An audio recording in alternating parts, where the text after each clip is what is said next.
Hey there.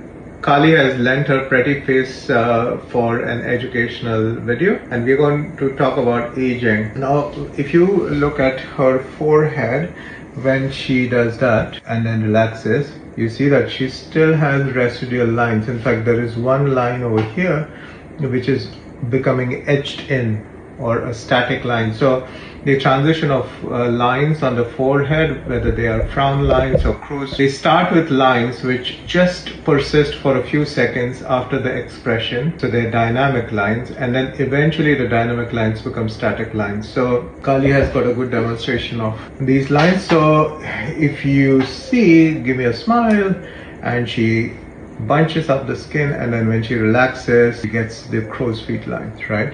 So these are established lines. There is a dynamic and static component. These are established lines. There is a dynamic and static component, which essentially means that the lines become highlighted when the expression is there, but they don't go away completely when the expression finishes. In the frown area, however, she has got just active lines. So give us a frown, so she bends into those lines, but when she relaxes she snaps out of those completely. So when we talk about the use of anti-wrinkle injections, there are two applications. One is preventative. So we know that there is no visible line, but we know that she folds the skin such that the skin folds in these lines, which uncontrolled would eventually lead to static lines. So the anti-wrinkle injection in this area is going to be prophylactic to prevent worsening or formation of the frown lines. But in this area, in the forehead and in the crow's feet area,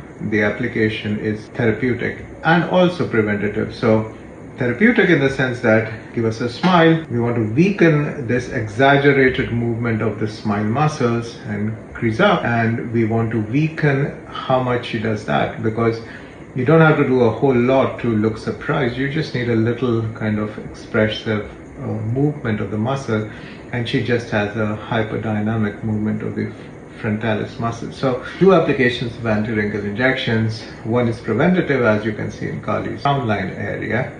She doesn't have frown lines, but she has the potential to have frown lines as the skin is becoming weaker. And then therapeutic, where she already has the forehead line.